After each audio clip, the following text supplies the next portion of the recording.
In South Korean history, there is an event that stands as one of the most heartbreaking mysteries, remaining as a heavy, aching pain in the memories of many even now, 35 years later. On March 26, 1991, 5 children attending Seongseo Elementary School, located in Igokdong, Dalseo-gu, Daegu Metropolitan City, vanished without a trace in an instant, the so-called Frog Boy's disappearance. This story is a record of that very peaceful and radiant morning when the tragedy began. Looking first at the historical background of the time, March 26, 1991, was no ordinary weekday.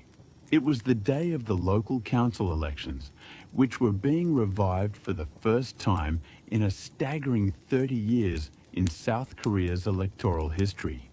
Because it was a historic day marking the beginning of grassroots democracy, the government designated this day as a temporary public holiday. Adults headed to the polling stations, and the children, who did not have to go to school, were granted an unexpected gift like free time. That morning, the weather in Daegu was filled with the full spirit of spring. Warm sunlight shone down, and the wind was gentle, making it a more than perfect condition for children to play outside. From early morning, the neighborhood alleys began to fill with the chattering voices of adults who had finished voting, and the lively voices of children trying to enjoy the long-awaited holiday. Naturally, 5 children living in a village in Igokdong gathered together in one place. These children were close friends who always stuck together like brothers. The group of 5 consisted of the eldest, 13-year-old Yoo Cheol-won, along with 12-year-old Cho Ho-yeon, 11-year-old Kim Yong-gyu, 10-year-old Park Chan-in, and the youngest, 9-year-old Kim Jong-sik. Although their ages varied slightly, ranging from the 6th grade to the 3rd grade of elementary school, they had all been born and raised in the same neighborhood, knowing every single corner of the alleys like the back of their hands. While the children gathered and looked for something fun to do, someone suggested going to Mount Waryong. At that time, one of the main interests of the children was collecting salamander eggs. When spring arrived, salamanders would lay eggs in the valleys or small puddles of Mount Waryong, located right behind the neighborhood. Seeing and collecting them with their own eyes was the most thrilling adventure for children living on the border between the countryside and the city back then. Although they became widely known to the public as the Frog Boys, what they actually set out to find were salamander eggs, not frogs. Sometime just after 800 a.m., the children gathered in front of a house in the village before heading toward Mount Waryong. A resident who ran a restaurant near Cho Ho-yeon's house happened to spot them. This resident later stated specifically during the police investigation, the children were holding sacks and sticks in their hands and walking in a group toward Mount Waryong. At the time, the children's expressions were said to be bright and innocent, as if they were just going on a light picnic to the hill behind their neighborhood. Mount Waryong, where the children were heading, was a low mountain standing about 299 meters above sea level. The mountain terrain was not very rugged and the slope was gentle, making it a place frequently visited by neighborhood residents for light walks or hiking. And it was a familiar space like a giant playground to the children. Since it was a place they often went up to play after school, the parents did not worry at all when they heard the children were going to the mountain.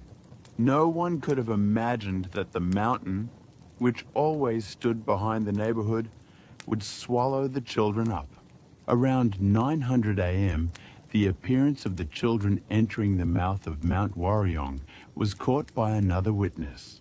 One of their friends who attended the same school met the 5 children, including Cheol-won, while riding a bicycle near the mountain. This friend asked the children where they were going, and Cheol-won replied, "We are going to Mount Waryong to look for salamander eggs." This was one of the very last confirmed traces of the children near the village. Time passed, and it became around 11:30 a.m. A neighborhood resident who was picking wild greens halfway up Mount Waryong saw the 5 children walking up the mountain in a group. This resident remembered that the sound of the children playing and giggling with each other echoed loudly through the quiet mountain. The children's voices were incredibly lively, and it was a typical holiday scene where no ominous signs could be felt at all. At the same time, the children's parents were busy with their respective daily routines and preparations for voting. Although it was a temporary holiday, the parents, who could not completely stop making a living, were looking after their shops or doing housework. As lunchtime approached, some parents even prepared the dining table, thinking it was about time for the children to return for a meal. Normally, these were children who would have knocked on the door to come home by 100 p.m. or 200 p.m. at the latest, out of hunger. However, even after 200 p.m. passed and 300 p.m. went by, the voices of the children could not be heard in the alleys. Even until then, the parents were not overly worried. They decided to wait a little longer, thinking, since they don't have school today, they must be having so much fun on the mountain that they've lost track of time, or they must be staying together at a friend's house. Time kept flowing by amidst the relaxed atmosphere characteristic of a public holiday. As it reached 500 p.m., the situation began to change bit by bit.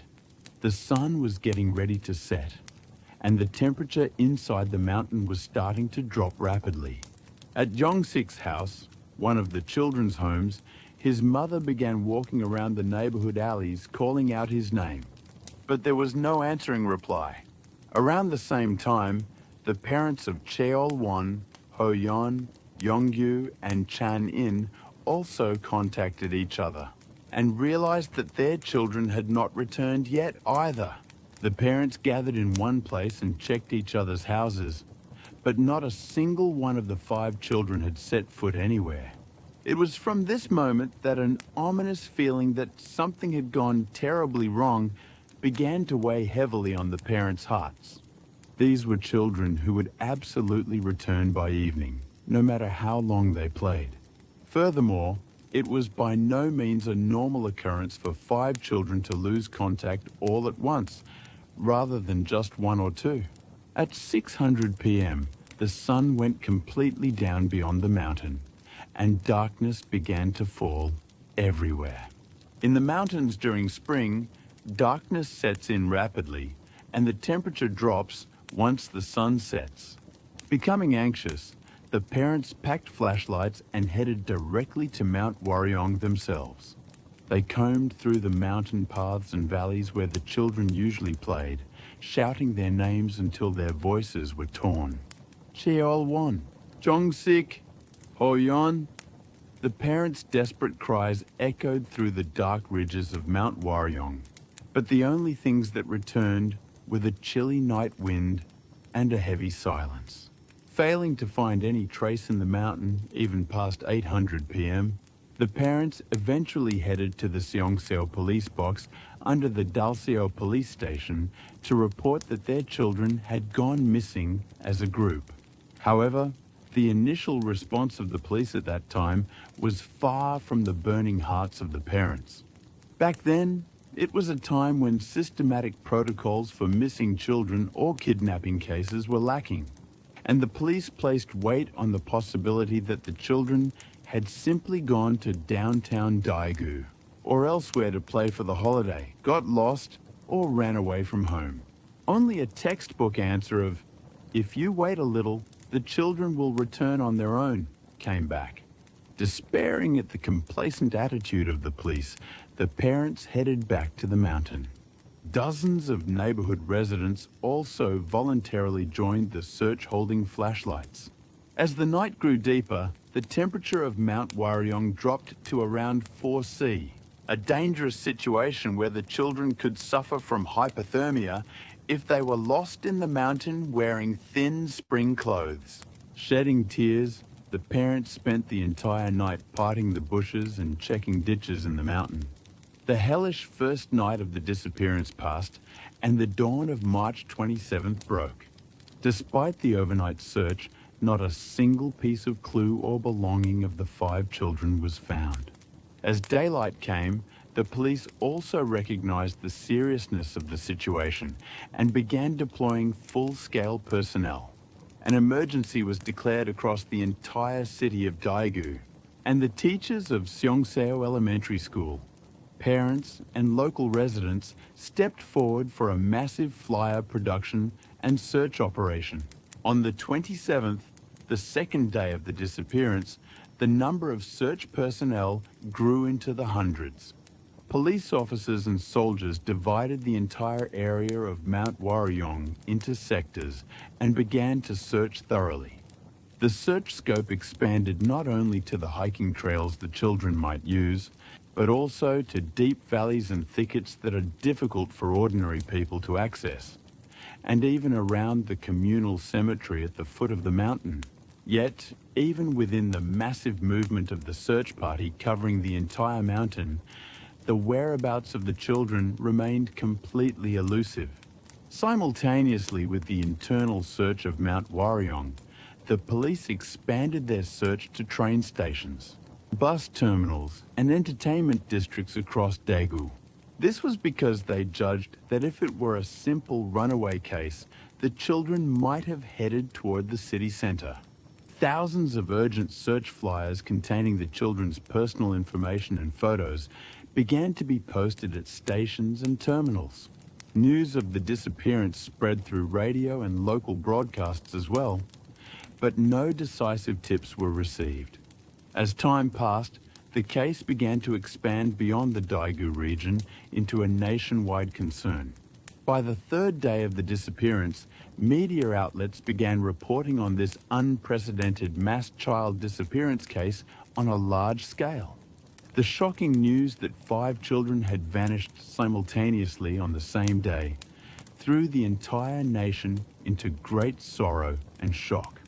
The playground of Daegu Seongseo Elementary School turned into a giant vortex of grief, crowded with the search command headquarters, reporters, and families waiting for news.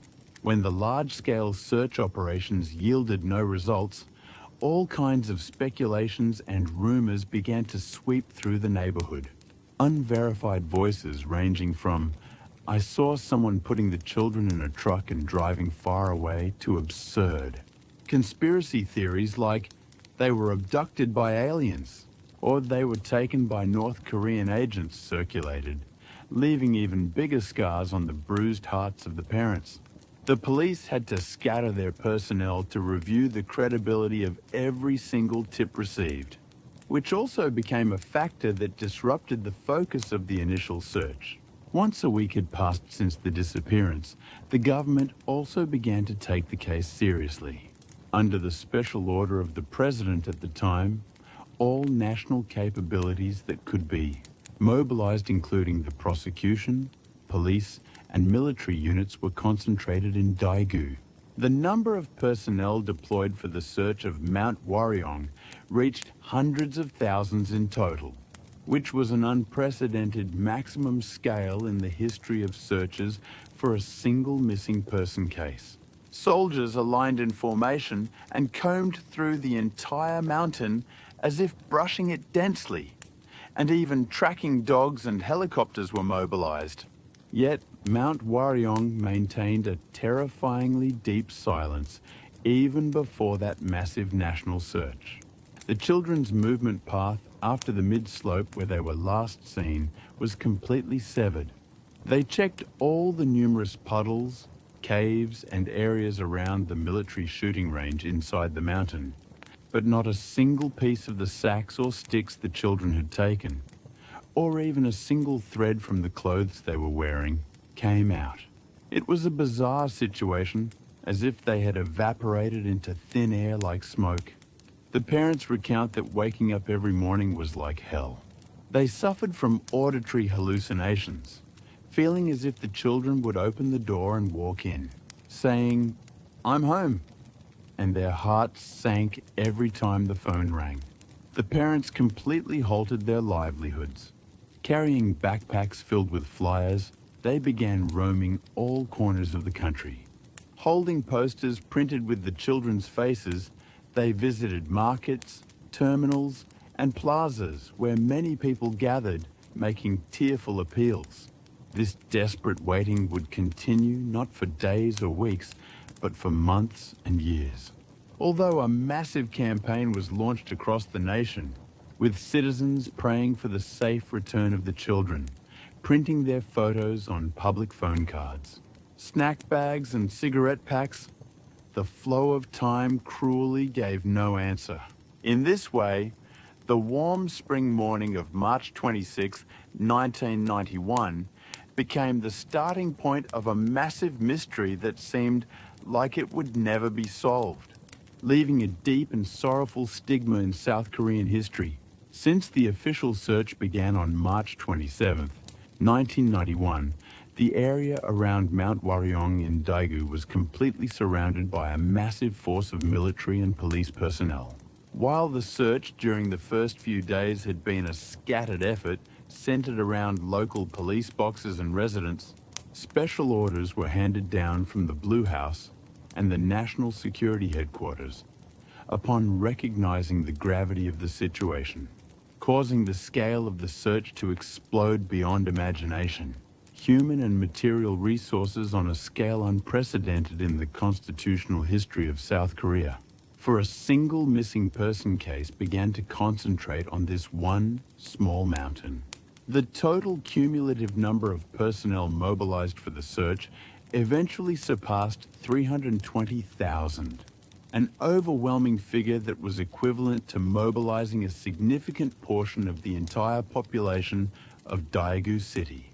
Following government directives, soldiers belonging to the Army's 50th Homeland Defense Division, along with riot police officers under the Gyeongsang-bukdo and Daegu local police agencies, formed the core axis of the combat-style search on Mount Waryong. Instead of personal firearms, the soldiers held bamboo sticks, shovels, and pickaxes in their hands. Dozens of men formed long horizontal lines, maintaining a distance so close that their shoulders almost touched, and carried out a so-called trawl net combing search, walking up from the foot of the mountain to the summit simultaneously. A desperate struggle began to find any trace of the 5 children, turning over every single fallen leaf and rotten twig. At the time, Mount Waryong was a low hill standing at only 299 meters above sea level, but it was densely packed with overgrown silver grass, thorny bushes, and tangled pine forests that had grown for decades. Blind spots were scattered everywhere, making it completely impossible to see inside unless a person physically bent down and crawled in. Search members crossed the same designated sector on foot repeatedly, 4 to 5 times a day alone. The sectors were subdivided into 100-meter grid shapes to assign responsibility so intensely that the operational maps wore out, and a cross-search method was introduced, where another unit would enter and verify a sector once the previous unit's search was finished. The police deployed dozens of tracking dogs, including military dogs and hunting dogs, to the scene to attempt to track the children's scent. The dogs dashed into the mountain after sniffing the clothing and shoes the children usually wore, but they could only wander around inside the forest, losing their way due to a light rain that fell on the night of the disappearance, and the disrupted scents left by numerous residents who had already stepped all over the mountain. Every time the tracking dogs barked loudly and dashed toward the bushes, the parents' hearts seemed to stop. But whenever they actually checked, it was nothing but wild animal excrement or discarded trash. In the skies, irrespective of their major, 3 to 4 helicopters belonging to the Army, Aviation Corps, and the National Police Agency circled simultaneously to support the aerial search. The helicopters flew at low altitudes over Mount Waryong, repeatedly broadcasting the children's names through high-powered loudspeakers, and strove to find the warmth of any living organism that might be collapsed inside the mountain at the end of winter by equipping thermal imaging cameras. However, because thick tree branches covered the sky, the ground looked down upon from the helicopters was nothing more than a mass of deep green and brown. The deafening sound of helicopter propellers echoed as a roar throughout the valleys of Mount Waryong all day long. But amidst that tumultuous noise, not a single word of the children's voices that we truly needed to hear came through. It was a bizarre situation where, despite the entire mountain being filled with a massive din, practically only a thorough silence of no response returned. The scope of the search did not remain simply on the surface of the mountain. Keeping in mind the possibility that the children had fallen into or were trapped in dangerous areas inside the mountain, the search headquarters began to thoroughly investigate dozens of abandoned mines, natural caves, and deep puddles scattered across Mount Waryong. The Mount Waryong area contained places where small-scale mining had been carried out since the past Japanese colonial era. So vertical shafts and sunken pits unknown to civilians were secretly hidden. Police rescue team members relied on ropes and lanterns to descend directly into the interior of abandoned mine shafts, tens of meters deep, where pitch-black darkness lurked. They pumped out all the stagnant, rotten water at the bottom of the shafts, using water pumps, and scraped the mud on the floor to look for traces. But what was discovered there was only old mining equipment debris and the carcasses of bats. In addition, thousands of communal cemeteries and private graves were widely distributed around Mount Waryong. Considering the possibility of a crime or a scenario where the children had crawled into hollow spaces near the graves, search members dug up the soil around neglected, collapsed burial mounds and graves overgrown with grass one by one. They even went through the rigor of securing the registries of graves that had been recently moved or newly built to conduct individual investigations, targeting the bereaved families of the grave owners. However, the graves likewise did not confess any secrets. An extreme search continued, completely draining the water from dozens of reservoirs and agricultural fish farms located at the foot of the mountain. Firefighters wearing diving gear moved forward by feeling through the silt at the bottom of the murky reservoirs with their hands. But on the drained floor, only dried marks of the bottom and flopping fish appeared. Not even a single sneaker shoe belonging to the children came out. At that time, a shooting range for an infantry unit under the Army's 50th Division was located halfway up Mount Waryong. This shooting range was one of the core locations that dragged the case into a swamp of mystery, as rumors circulated that there had been a shooting exercise on the morning of March 26th. When the children went missing, ominous suspicions were raised that the children had fallen victim to a stray bullet accident by the military, and that the military had systematically collected the bodies and buried them within the military reservation to cover it up.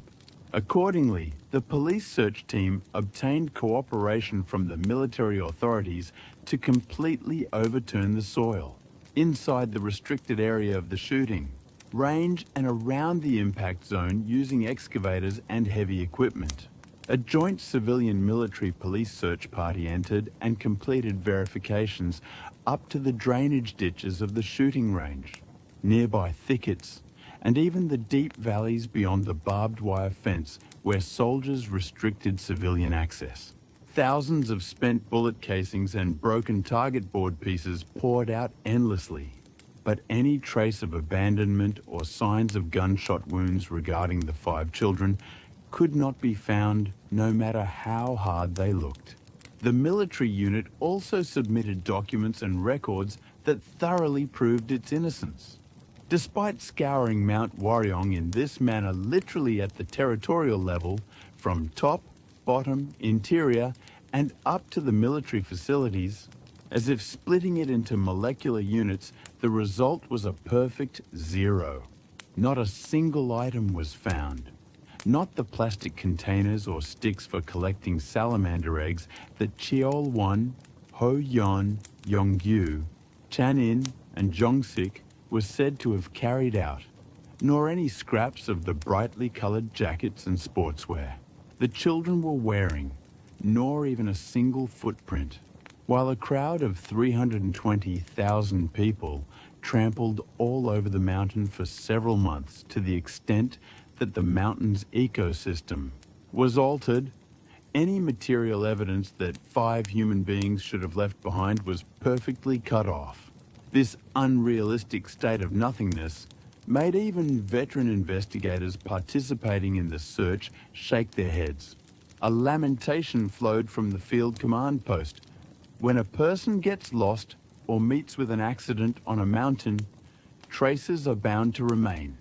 Clothes get torn, shoes come off, or at the very least, there should be marks of bent grass.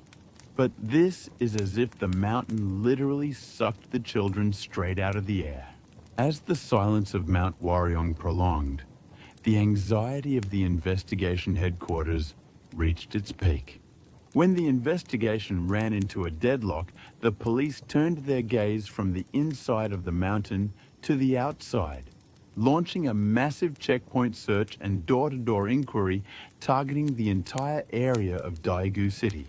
This was based on the premise that the children might have come down from Mount Waryong and moved to another region, or had been forcibly forced into a vehicle by someone and slipped out to the outskirts of Daegu. Riot police units were deployed at all major roads leading through Daegu, highway interchanges, and the entry ramps of the Guma and Gyeongbu highways, starting a 24-hour overnight checkpoint inspection. They flung open the trunks of all passing intercity buses and passenger cars, and even shone flashlights inside the canvases of cargo trucks while conducting large-scale searches. A full census investigation was simultaneously carried out on all social facilities where children might stay, such as lodging businesses in Daegu, inns, public bathhouses, which were the predecessors of jjimjilbangs and vagrant shelters and orphanages around train stations. Centering on the Seongseo area of Daegu, the police began tracking the license plates of all vehicles that passed near Mount Waryong on the day of the disappearance. Since it was a time when CCTVs were not widespread, investigators had to visit nearby residents and drivers individually, holding notebooks and pens to secure verbal statements. They repeatedly threw the question, "Did you see 5 elementary school students riding together in a group, or any suspicious vehicle carrying children on the morning of March 26? To about 140 city bus route drivers and thousands of taxi drivers operating in the Seongseo area. A few tips were received, leading to the rapid dispatch of investigation teams. There were tips such as, "I saw a group similar to the children at the West Daegu terminal," or "the children were walking along the national highway toward Chilgok." But upon verification, all were revealed to be other children unrelated to the case, or mistaken reports. Without grasping a single reliable clue, time flowed ruthlessly by. One of the things that tormented the investigation headquarters the most during this period was the flood of false tips and prank calls pouring in from across the country. As the case decorated the headlines of the news desks day after day and emerged as a nationwide concern, distorted mindsets of individuals wishing to draw public attention or swindlers targeting money exhausted the souls of the parents and the police. Extortion calls actually came into the children's homes saying, "I have the children, so bring tens of millions of won in cash to a specific location." The police immediately tracked the source of the call and even arrested a suspect at a public phone booth in downtown Daegu. But upon investigation, the individual turned out to be a simple fraudster trying to extort money without knowing any inside details of the case. On certain days, concrete tips came in stating that the children are being subjected to forced labor at an isolated island or a fish farm in a certain region, leading investigators to take boats and go on business trips far out to the island regions of Jeollado. But what they faced upon arriving at the scene was a completely different situation. Every time these false tips occurred, the investigative force was scattered, and the energy of the golden time, which was most important in the early stages of the disappearance, was wasted on wrong places. What was even more heartbreaking was the appearance of shamans and cult religious figures, digging into the weak spots of the parents, who were in a state of mind, where they wanted to grasp even at straws because they could not find their children. Numerous individuals visited, making assertions filled with confidence, such as, "The children are buried in the ground in a certain direction," or "They are trapped in the basement of a certain building." The parents had to cry tears of blood, believing their words and visiting places in the middle of the night, holding pickaxes to dig up other people's front yards or search unfamiliar thickets inside the mountain. Someone who claimed to be a profiler from a university even put forward an unprecedented argument under the guise of scientific analysis, asserting that the father of one of the children murdered the children and buried them under the front yard of his house. Due to this absurd and cruel claim, the police actually mobilized an excavator to tear up the entire front yard and underfloor heating system of Jong-sik's house and carry out excavation work, staging a tragic, farcical comedy. Watching his house being destroyed and his yard being dug up in front of the neighborhood residents, the father, who lost his child, wailed in injustice and sorrow. Of course, nothing came out from there, and the mental community of the family was completely shattered. In that manner, amidst large-scale searches and numerous commotions, Mount Waryong changed its clothes of the seasons from spring to summer and then to autumn, remaining thoroughly silent. They expected that traces of the children might be visible when winter arrived, when the thick leaves fell, and the skeleton of the mountain was exposed. But Mount Waryong, covered in snow, only greeted the investigation team with an even colder and whiter silence. Even as the year changed to 1992 and the first anniversary of the disappearance approached, the equation of why, how, and where the 5 children vanished was not solved by even a single line. In the dust of Mount Waryong, where the footsteps of hundreds of thousands of people had come and gone, the very existence of the children was perfectly erased, as if they had never been in the world to begin with. This massive and deceptive silence was the very essence that solidified the case into the most mysterious and brutal long-term, unsolved case in South Korean history, moving beyond a simple disappearance. The parents' time remained frozen on March 26, 1991, and Mount Waryong looked down upon the Seongseo village of Daegu without a single word, harboring its secret. As the situation prolonged amidst the thorough silence of Mount Waryong, the efforts to find the 5 children expanded beyond the regional limits of Daegu and flared into a massive social movement that shook the entirety of South Korea. The blood-tearing cries of the parents who lost their children were delivered to living rooms day after day through the media, and the entire nation began to accept this tragedy as if it were their own affair. A civilian-led campaign, one so extensive and systematic that its precedent could not be found in history for a single missing person case, was deployed, and this served as an occasion for the whole country to join a single, massive line of waiting. The very first movement was the production of flyers and posters containing the children's faces and personal information. The flyers, which were printed by the thousands at Daegu Seongseo Elementary School and nearby printing shops in the early stages of the disappearance, explosively increased to millions and eventually tens of millions of copies within a few months. Large corporations, public enterprises, and numerous small and medium-sized businesses voluntarily shared the costs and were mobilized for the printing work.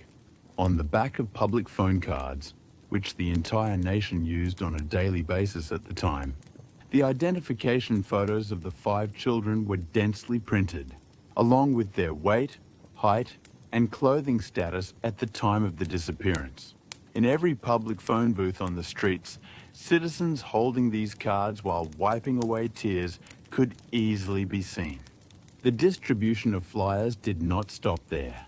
Large confectionery companies extensively placed missing children advertisements on the backs of snacks and candy bags that children liked the most.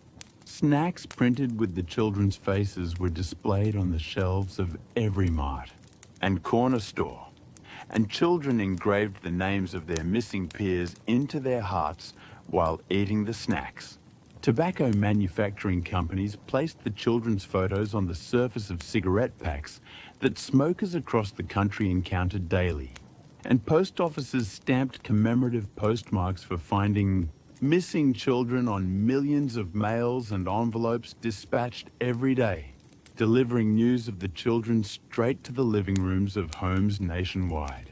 The total cumulative quantity of flyers and promotional materials distributed throughout the country was eventually calculated to exceed 40 million copies, a staggering figure that was equivalent to the entire population of South Korea at the time.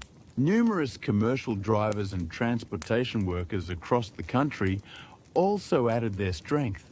Large stickers displaying the children's photos and guide numbers for reporting. Tips were attached to the rear windows and sides of about 10,000 express and intercity buses, as well as tens of thousands of private and corporate taxis nationwide. The vehicles, having become moving billboards, roamed the national highways and expressways across the country, from Haenim, at the southern tip of the Korean peninsula, to the vicinity of the civilian control line in Cheorwon, Gangwon-do in the north, spreading news of the children. Large posters containing the sorrowful eyes of the 5 children took their places in any location with heavy foot traffic, such as train station waiting rooms, express bus terminals, and subway station entrances nationwide. In response to this national concern, the popular culture sector and the media also actively participated.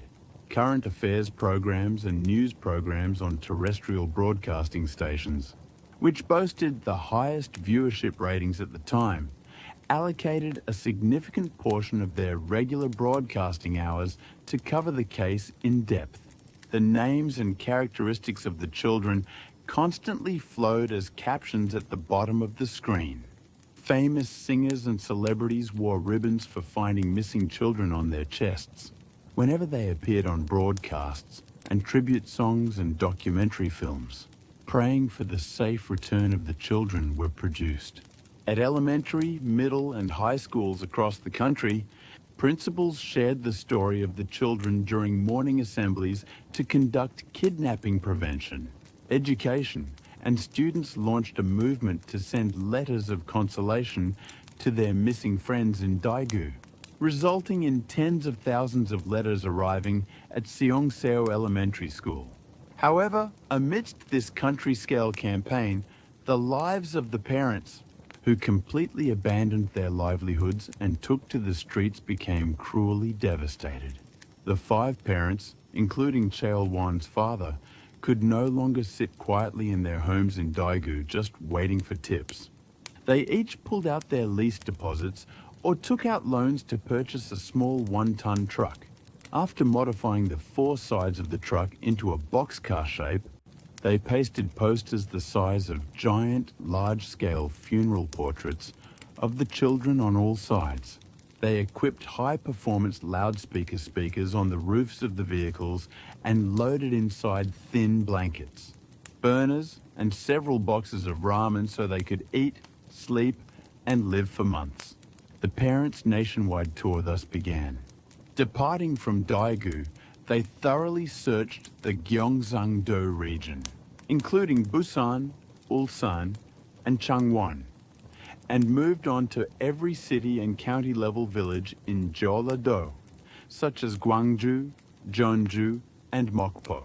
The trucks traveled an average of 200 to 300 kilometers a day. After parking the trucks at rural marketplaces where market days were held, or in the downtown centers of cities, the parents grabbed the loudspeaker microphones and called out the children's names until their throats tore. If anyone has seen our children, please contact us. As long as they are alive, we will ask nothing. The parents' appeals, mixed with tears, echoed through the bustling streets via the loudspeakers, and passing pedestrians stopped in their tracks, accepting the flyers distributed by the parents and shedding tears together. The journey was harsh. In the summer, they had to move while sweating like rain inside truck drivers' seats where the midday temperature exceeded 35 degrees Celsius. And in the winter, they had to endure the biting wind inside cold truck cargo beds with the engines turned off, relying on each other's body heat. Unable to have proper meals, the weights of the parents dropped sharply by more than 10 kilograms in just a few months. Gastrointestinal diseases and chronic fatigue were basic, and some parents lost teeth or had their hair turn white due to extreme stress. However, what pushed the parents into deeper despair than physical pain was precisely deceptive tips and the torture of false hope. While driving the trucks across the country, numerous tips poured into the pages or public phones in the parents' pockets. When specific tips came in, such as, I saw a child begging in a market alley in Wonju, Gangwon-do, or there is a blind child at a certain prayer house in Jaekyeon, Chungcheong-do, who looks exactly like Jong-sik, the parents would start the trucks and drive hundreds of kilometers at a single stretch, even in the middle of the night. While speeding down the expressways, the parents' chests pounded as if they would burst. A sliver of hope. This time it might be real. I can finally meet my child, awakened every cell in their bodies. Yet the reality they faced upon arriving at the scene was always cold despair. The child mentioned by the informant was a completely different child, or in many cases, a vagrant child who merely had a similar appearance. On the way back after verifying the false lead, the hands of the fathers holding the truck, steering wheels trembled faintly, and endless tears flowed outside the car windows. As this cruel process of climbing to the peak of hope, only to crash mercilessly to the bottom, was repeated dozens and hundreds of times, the parents' minds gradually became devastated. Later on, the truck tour was no different from a torture that gnawed away at their souls, to the extent that spasms would occur throughout their bodies. Just from hearing the ringtone of a tip call, the lives of the remaining family members also turned into a mess. Other brothers and sisters left at home were frequently neglected without receiving proper care from their parents. The house became entirely covered in dust, and the functions of a normal household were completely paralyzed. The missing child's room was preserved exactly as it had been on the morning they left the house. School uniforms, backpacks, and toys used by the child guarded a corner of the room, having lost their owner, and mothers wailed every night while hugging the child's pillow and scratching the floorboards. Unable to overcome the mental agony, some parents began to rely on alcohol, which gave rise to a vicious cycle leading to family discord and another tragedy. The police likewise maintained a permanent investigation headquarters in Daegu.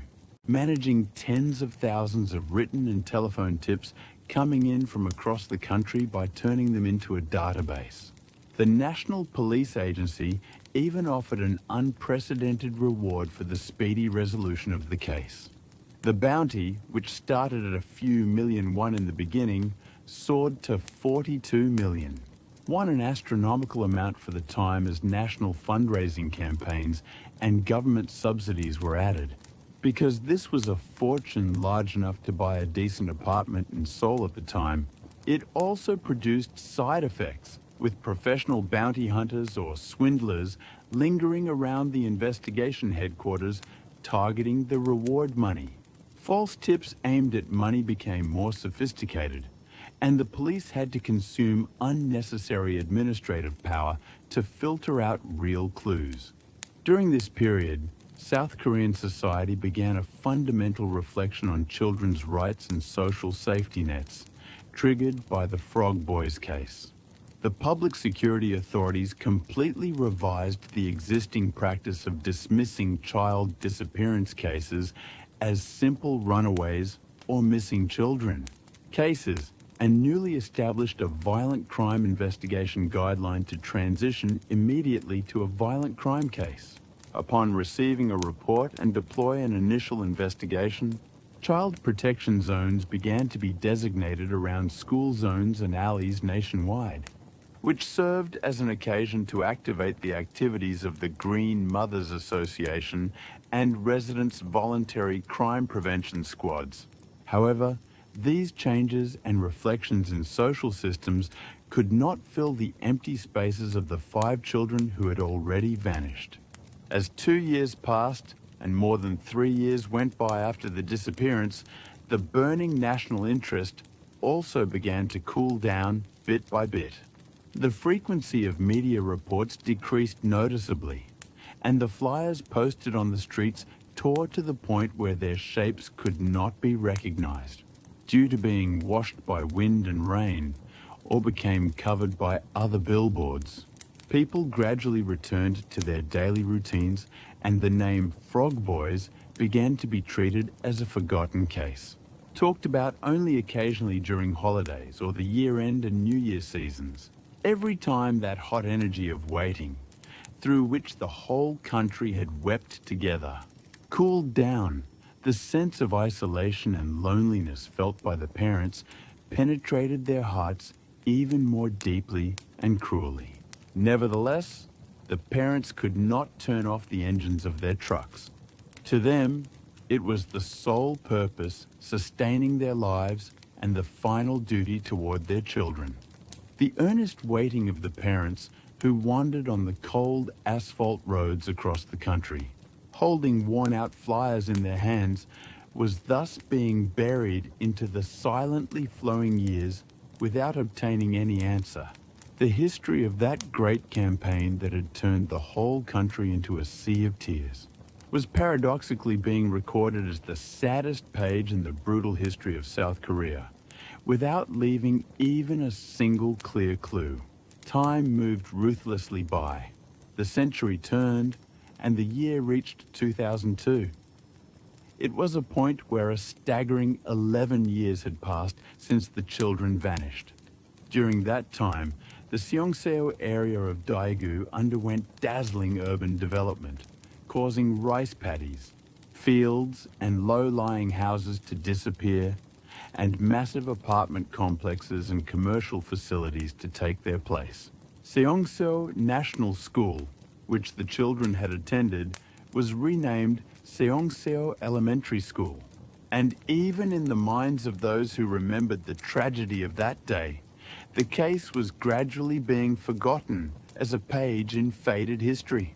The parents had now become elderly people with graying hair, or were barely getting through each day, groaning under deep illnesses. In particular, Jong-sik's father succumbed to a broken heart and liver cancer ailments.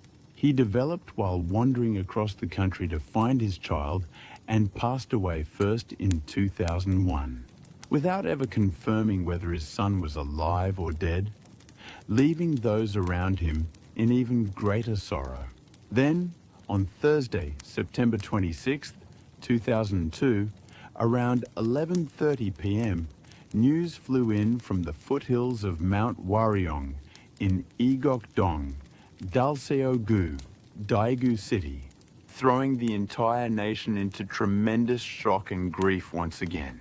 Skeletal remains and clothing fragments jutting out above the soil were discovered by two local residents who were climbing the mountain near Banamagol, halfway up Mount Waryong, to gather acorns. Upon receiving the report, members of the investigation division and the forensic science team of the Daegu local police agency rushed to the scene. The location was a gentle slope at an altitude of 150 meters above sea level, not very far from the entrance of the village where the children used to play frequently in the past. Inside the embrace of the very Mount Waryong that hundreds of thousands of military and police personnel had searched so thoroughly for 11 years, the children had been sleeping, having already turned into cold skeletal remains. The police excavation work was carried out on a large scale from the night of the discovery until the following day, as they carefully scraped away the soil within a narrow pit area. Measuring about 3 meters wide and 2 meters long, the skeletal remains, which were tangled in a heap, revealed their forms one after another. The belongings discovered along with the remains exactly matched the outfits the children wore when they left their houses on the morning of March 26, 1991. Cheol-won's jacket, Ho-yeon's training pants, Yong-yu's sneaker shoes, fragments of Chanin's t-shirt, and the strap of the bag Jong-sik had carried on his back revealed their shapes within the mud. Hearing the news, the parents rushed to the scene and collapsed, wailing. The mother's shrill cries of, "Why is my baby here?" stained the valleys of Mount Waryong with the color of blood once again after 11 years. The circumstances under which the remains were discovered raised massive suspicions and controversies from the early stages of the investigation. The skeletal remains of the 5 children were buried, stacked neatly layer upon layer inside the narrow space, like a 6-layer sandwich, and several large natural rocks covered them from above as if weighing them down. This was a powerful circumstance implying that the children did not simply die as a group from hypothermia after getting lost and wandering inside the mountain, but were artificially murdered by someone and then systematically buried. However, the attitude of the police toward the excavation scene was clumsy and deficient, just as it had been 11 years prior. The police forcibly dug up the soil using trowels and shovels, even before forensic scientists or archaeological experts arrived. And in this process, they made a fatal mistake that severely damaged the arrangement of the remains and crucial scene evidence. Immediately after the excavation, the Daegu local police agency hastily announced a provisional opinion, stating, "It is highly probable that the children lost their way while shivering from the cold and froze to death as a group from hypothermia." The hypothesis was that because the temperature around Mount Waryong dropped to 3 degrees Celsius and it rained on the night of the disappearance, the children suffered from hypothermia and died while huddling together to maintain body temperature. However, this announcement by the police drew immense public outrage from the bereaved families and public opinion. Mount Waryong was a familiar local hill that the children went up and down every day. And the point where the remains were discovered was not even the mountain summit, but a location only 500 meters away in a straight line from civilian houses. A place close enough that voices could reach the village if someone shouted. No matter how dark the night was and how much it rained, the claim that 5 children simultaneously lost their way and froze to death in a place where the lights of Daegu City could be clearly looked down upon was difficult to accept by common sense. Ultimately, a precise appraisal was requested from the forensic medicine team of Kyungpook National University to clarify the exact cause of death from the remains. The forensic medicine team, led by Professor Guak Jong-sik, transported the remains to their laboratory, removed the dust and mud, and began a highly advanced restoration process, joining the broken bone fragments together one by one with adhesive. The bone fragments recovered from the total of 5 remains reached hundreds of pieces, and the forensic scientists traced microscars left on the bone surfaces using magnifying glasses and microscopes as a result of a precise forensic examination spanning several months.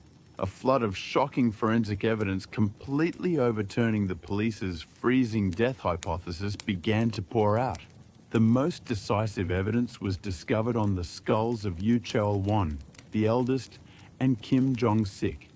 On the surface of Cheol-won's skull, about 20 micro-depression holes and scratch marks, which could only be verified with a high-precision microscope, were discovered in a concentrated manner.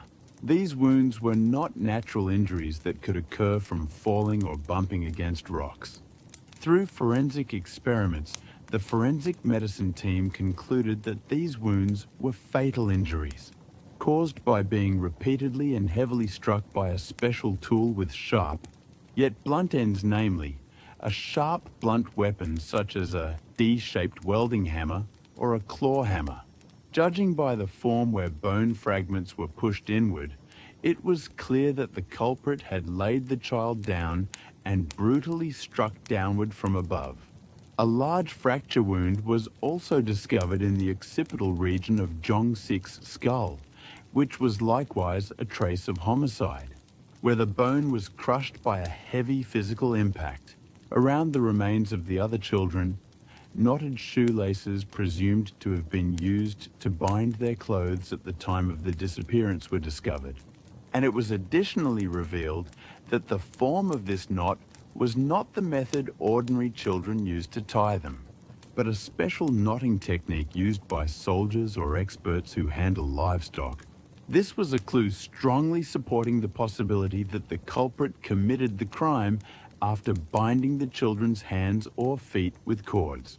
On November 12, 2002, the KNU forensic medicine team held an official press conference and proclaimed to the world, "The 5 Frog boys are judged to have been murdered by blunt instruments and sharp weapons." With the victory of forensic science, the case was officially converted into a murder case. A massive murder case investigation headquarters was established once again at the Daegu, Seongso Police Station, and dozens of veteran violent crime detectives were redeployed. The detectives thoroughly searched tool markets, welding factories, and ironworks across the country to uncover the identity of the murder weapon, presumed to have been used by the culprit. To find a tool matching the wounds on the skulls, they brought dozens of types of hammers and pickaxes and repeated simulation experiments hundreds of times, directly striking model mannequin skulls.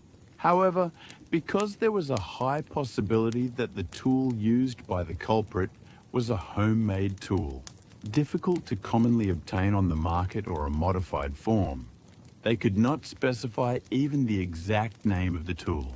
The investigation team recompiled the registry of individuals who had entered and exited the Mount Waryong area around March 26, 1991, when the crime occurred.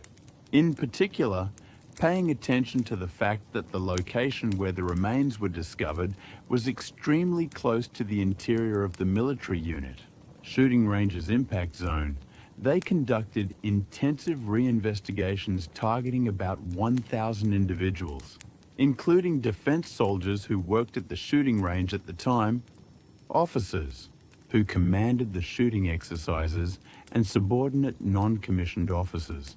This was to clear up the suspicion of whether the military had killed the children and secretly buried them to cover it up when the children were injured by a ricochet. or a stray bullet accident that occurred during shooting exercises. Detectives checked the military unit's ammunition consumption ledgers and training logs one by one, and requested a precise analysis from the National Forensic Service to analyse metal components from the remains. However, lead components of bullets or traces of gunpowder were not detected inside the remains, and the alibis of military officials were also clear, causing the theory of military involvement to slip into a labyrinth once again. The next individuals suspected were delinquents and local vagrants who were frequently spotted around the Mount Waryong area. At the time, Mount Waryong was located on the path connecting Igokdong and Seoje-ri, making it a crime-prone zone where school dropout runaway youths, glue sniffers and gamblers who engaged in nighttime gambling secretly gathered. The police secured a list of about 300 criminals, with past records of being arrested for sniffing glue or butane gas in the Daegu region in 1991 and tracked their movements. The scenario was that delinquents who fell into a state of hallucination picked a fight with the children they encountered inside the mountain and committed the crime accidentally. Detectives conducted full-scale interviews targeting inmates serving sentences in prisons to induce informers or tips. But the tail of the culprit holding the clue to the case was not caught. While 1 year passed and 2 years flew by since the remains were discovered, the investigation headquarters handled thousands of tips and investigated hundreds of suspects. But the results were entirely zero. The wall of 11 years of time was far too high and solid.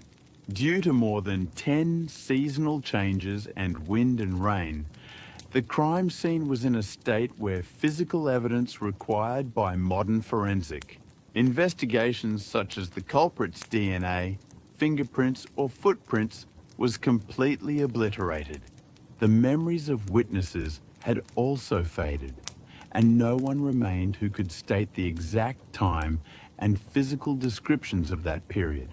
Although the remains were found, core questions as to who the culprit was and why they had to so brutally murder those kind and young children still remained buried within the red mud of Mount Waryong. Ultimately, without the case being resolved, time passed, and as of 2400 on March 25th, the 15-year statute of limitations for murder in this case completely expired. According to the provisions of the Criminal Procedure Act at the time, a ruling was handed down, stating that once the statute of limitations passes, legal punishment can no longer be inflicted even if the culprit is caught. On the day the statute of limitations expired, the investigation headquarters at the Daegu Seongseo police station had to bitterly take down its sign, and the detectives bowed their heads before the victim families. The culprit became a free person as if mocking the network of the law, and South Korean judicial justice knelt down powerlessly before the unjust deaths of the 5 children. The sad encounter that came after 11 years ended up not as a perfect resolution, but as a permanently closed door of an unsolved case, leaving a massive, indelible sense of debt and sorrow in our society. As the 15-year statute of limitations completely expired at midnight on March 25th, 2006, the Frog Boys case slipped into the swamp of a permanently unsolved case for which the culprit could no longer be legally punished. Although the investigation headquarters was officially disbanded and the state's investigative momentum dropped sharply, the agony of the parents who buried their children in their hearts and the sorrow of civil society did not stop. Even if the time limit for legal punishment had ended, the moral obligation to uncover the truth and restore the children's honor weighed even more heavily on South Korean society as the years went by. Even after the statute of limitations expired, The Daegu Seongseo police station maintained a permanent cold case squad of 1 to 2 detectives, never letting go of the threat of sporadically received tips. Judging that the culprit, if alive, would either live a life of guilt or boast about the crime to those around them, they continued internal investigations into dozens of tips and covert accusations from prison inmates. However, statements obtained after 10 or 20 years had already passed, could hardly hold validity as evidence, and most turned out to be false tips aimed at money or claims, based on delusions, leaving the investigative team demoralized. This tragic case served as a decisive turning point that engraved the contradictions of the South Korean judicial system into the minds of the entire nation. A fundamental question was raised. Is it truly the justice of a constitutional state that a culprit who brutally murdered 5 young children evades punishment simply because time has passed? Accordingly, a powerful movement urging legislation to completely abolish the statute of limitations for crimes against humanity was launched, centered around the bereaved families, civic groups, and several like-minded figures in the legal profession. In front of the National Assembly, parents continued one-person protests every single day, holding pickets and making tearful appeals. These heartbreaking efforts finally bore historical fruit on July 24th, 2015, with the National Assembly's passage of an amendment to the Criminal Procedure Act, colloquially known as the Taiwan Law. With the passage of this bill, which centered on completely abolishing the statute of limitations for murder, a legal foundation was established to track down and punish the perpetrators of all violent murder cases occurring in the future to the ends of the earth. Although the Frog Boys case itself could not be applied retroactively to punish the culprit, it was an undeniable fact that the sacrifice of the 5 children became a giant grain of wheat that advanced South Korea's judicial justice by one step. On March 26, 2021, marking the 30th anniversary of the children's departure, the Frog Boys Memorial and Children's Safety Prayer Monument was finally erected near the site, where the remains were discovered in Bayanamugol at the foothills of Mount Waryong, Daegu, to eternally remember and honor the 5 children. On the prayer monument, crafted from granite measuring 3.5 meters wide and 2 meters long, the faces of the 5 children Yoo Cheol-won, Cho Ho-yeon, Kim Yong-gyu, Park Chan-in, and Kim Jong-sik were sculpted in 3 dimensions, and a round sculpture, symbolizing the salamander eggs that the children had set out to find that morning, was placed alongside it. Every year on March 26th, the bereaved families, students of Seongseo Elementary School, and officials from Daegu Metropolitan City gather here to hold a joint memorial service to comfort the souls of the children. Time has flown by ruthlessly, and a staggering 35 years have passed since the occurrence of the event. The young boys aged 9 to 13, who had lightly stepped toward Mount Waryong with their best friends on that warm spring morning in 1991, would now be in their mid-40s, reliable heads of households and the backbone of society had they been alive. Over the long passage of time, 5 of the fathers passed away one after another, harboring a deep longing and grievance toward their children, leaving only a few remaining today. The mothers left behind alone still clean the children's rooms with hands warped at every joint, ending their days in tears. The Frog Boys case is not merely an unsolved case of the past. It is a sad mirror filled with a collective sense of debt that our society failed to protect its most vulnerable children, and a story with an open ending that can never be closed until the truth is uncovered. As long as we do not forget the names of these 5 children and the memories of that day, and continue to speak of them, the culprit can never be free, and the children will eternally breathe and live by our side. To the 5 boys of Daegu who could not return 35 years ago, our society still offers deep mourning, along with a solemn promise to find the truth.